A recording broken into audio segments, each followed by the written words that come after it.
Hi friends, welcome back to Coffee with Christ, and in today's video we're going to be studying the book of James chapter 2. So I've got my Bible with me. I've got the NIV version, and I would like to say thank you so much to everyone who has subscribed to my channel. I am so grateful for that.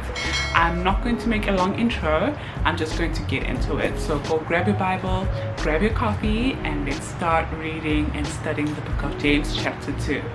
So like how I always do, I usually read and stop at random times and then just talk about whatever stands out, and at the end we're just going to go through the instruction and the promise and also the life lesson that God wants us to follow in our life. My brothers and sisters, believers in our Lord Jesus Christ must not show favoritism. Suppose a man comes into your meeting wearing a gold ring and fine clothes, and a poor man in filthy clothes also comes in. If you show special attention to the man wearing fine clothes and say, "Here's a good seat for you," but say to the poor man, "You stand there or sit on the floor by my feet," have you not discriminated among yourself and become judges with evil thoughts? So yeah, I think we are probably guilty. Most of us are probably guilty at taking someone who's, wearing a nice suit and gold and taking them more serious than someone who's not wearing, flashy clothes and stuff, which here in the Bible it's saying we are now discriminating and we have become judges with evil thoughts. So first of all, we are not the judges, God is our judge. And secondly, if you're judging someone, you're someone with evil thoughts. So it's a good question to ask yourself that what are your thoughts filled with if you are judging people? I'll carry on. Verse 5. Listen, my dear brothers and sisters, has not God chosen those who are poor in the eyes of the world to be rich in faith and to inherit the kingdom he promised those who love him? But you have dishonored the poor. Is it not the rich who are exploiting you? Are they not the ones who drag you into court? Are they not the ones who are blaspheming the noble name of him whom you belong? So I looked up the word blaspheming, and it means to curse. So I'll repeat 7. Are they not the one who are cursing the noble name of him you belong? So wow, okay. So on 5 it says, has God not chosen those who are poor in the eyes of the world to be rich in faith and to inherit the kingdom he promised those who love him? What this teaches me is not just to rely on the earthly riches, not just to want to be rich and have these flashy cars, flashy clothes, and drive around in these private jets or whatever, but to be rich in faith. So he's not saying here that being rich is a bad thing, but being rich only in earthly things will not get you anywhere. And then it carries on saying who are poor in the eyes of the world. I think it makes me think about Matthew, where I think it's chapter 4 going into 5, where there's a lot of sick people, poor people that are asking Jesus Christ for help, and he heals all of them and provides for all of them. And then he gives them the 9 blessings, blessed are them who are poor in spirit, and he just keeps blessing them, which shows you that mostly the poor people are the ones that do believe in Christ, because they don't depend on money and earthly things to feel validated by this world, to feel approval from this world. So I'll just carry on. 8. If you really keep the royal law found in scripture, love your neighbor as yourself, you are doing right. But if you show favoritism, you sin and are convicted by the law as lawbreakers. 10. For whoever keeps the whole law and yet stumbles at just one point is guilty of breaking all of it. For he who said, "You shall not commit adultery," also said, "You shall not murder." But if you do not commit adultery, but do commit murder, you have become a lawbreaker. So what this is telling me is I shouldn't go around judging other people for their sins, because I also sin differently. We are all lawbreakers. I think the main thing that we need to stop doing is judging one another. And it breaks my heart when people tell me how Christians are so judgy. Christians are the ones that judge them most of the time, because the book clearly tells us Christians that read the book that we shouldn't be going around judging people, because we all break the law, we all sin differently. Just because someone else's sin is stronger in your eyes doesn't mean that your sin is not a sin. It's still a sin. So if you are lying, if you are gossiping, it's still a sin. If you are stealing, if you are judging someone, that is still a sin. So also to us Christians that are judging people, I think this is a lesson that we are judging people who are committing sins, but you judging is committing a sin.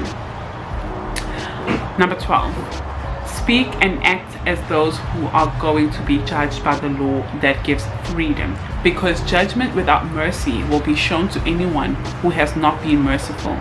Mercy triumphs over judgment.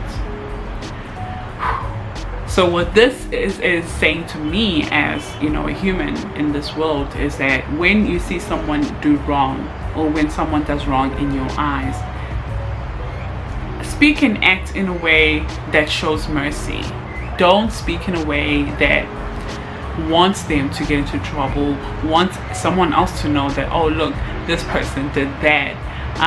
So basically, don't judge. Don't judge, because there's only one judge, and he only shows mercy to us. 14. What good is it, my brothers and sisters, if someone claims to have faith but has no deeds? Can such faith save them? Suppose a brother or a sister is without clothes and daily food. If one of you say to them, go in peace, keep warm and well fed, but does nothing about their physical needs, what good is it? In the same way, faith by itself, if it is not accompanied by action, it is dead. But someone will say, you have faith, I have deeds. Show me your faith without deeds, and I will show you my faith by my deeds. Yeah. I'll show you my faith by my works. I won't just say, I have faith in God. I will show you that I have faith in God by my works. 19. You believe that there is one God? Good. Even the demons believe that, and they shudder. Wow. You foolish person, do you want evidence that faith without deeds is useless? Was not our father Abraham considered righteous for what he did when he offered his son Isaac on the altar? I don't know if you know the story of Abraham, but it is on Genesis, where Abraham was asked by God to go and sacrifice his only son Isaac, and he just followed the request without even questioning God. I think you should read on that. It's quite a good story about faith. 22. You see that his faith and his actions were working together, and his faith was made complete but by what he did. This reminds me of this quote, actions speak louder than words, because you can tell someone you love them. You can say you have faith, or you can say you believe in God, a man of faith, a woman of faith, a woman of God, a man of God. But your actions, if they are completely different, then it's all useless.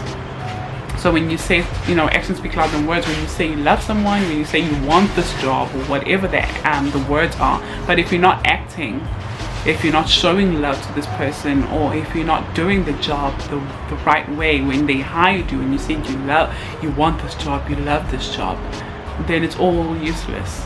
It's all gonna end. 23. And the scripture was fulfilled that says, Abraham believed God, and it was credited to him as righteousness, and he was called God's friend. You see that a person is considered righteous by what they do, not by faith alone. In the same way, was not even Rahab the prostitute considered righteous for what she did when she gave lodging to the spies and sent them off in a different direction? As the body without the spirit is dead, so faith without deeds is dead. Wow. I don't know if you know the story of Rahab, but yeah, she is a prostitute, and she helped the Israelites, so the Christians, to get away so that they won't be killed and stuff, so by the spies. So yeah, I'm just gonna go through the things that stood out for me in my life. So that was the story, that was James chapter 2, talking about faith and how faith without works is dead. So now I'm just going to go through the instruction that God is telling me, or even you, or if you have other instructions that you noticed, please do comment down below. And the promise, you know, that comes with the instruction, which is like motivation, you know, to follow through with the instruction, because there is a promise. And then anything that I don't know what it means, and also how is this chapter changing my life. So let's get into it. Okay, so I'm using my new printable.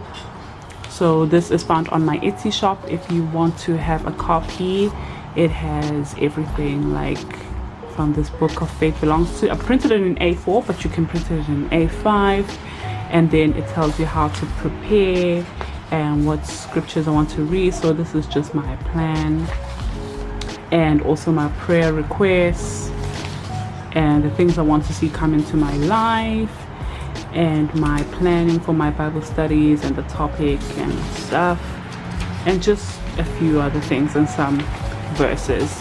But we'll just get into chapter 2. So the instruction that stood out to me is, as a Christian, we must not show favoritism to rich people over poor people, and to be rich in faith, not just earthly things, so not just money and things like that. And you know, I don't know if you've noticed, but people who are usually rich in money and stuff, they treat people really bad. So I don't want to be, you know, someone like that. And also to don't judge people's sins, because we are all sinners, we all sin differently. And when you are tempted to judge someone, perceive them in a way of mercy, because that is how we want God to judge us as well. And also, faith without action is useless. So your faith is useless without action, basically, and you are considered by your actions, not just your faith alone. Those are some instructions to me. And a promise that stood out is, we are all equal in the eyes of God. So whether you're rich, you have all the money in the world, or you're poor, we are all equal to God. And when you are rich in faith, you inherit the kingdom of God. And showing favoritism, it's a sin to God. I can't seem to say the word favoritism. And another thing is, in acts of obedience, you are to be like a friend to God, and that is nice. And then just find meaning in some of the things I want to look up. I did look up blaspheming, which is to curse, just because I was reading about it and I didn't know what it meant, so I looked it up. But I'm going to look up the other rest. And what life lesson did this script teach me? Goodness me, I can't speak. That actions speak louder than words. I said that before. And that when you are judging people, you have a mind filled with evil thoughts. And I did write, you know, answer this question below at the comments down below. Why do you judge people? This is a question for myself as well. And also, another life lesson is that we are representing Jesus. So if we show being judgmental, mean, negative, represent that this is what it means to be Christian, and that is not okay. So I really hope you enjoyed this video, and I ask you to please subscribe to my channel if you enjoy these type of videos, and comment down below what other videos you would like to see from me. Thank you so much, guys. Goodbye.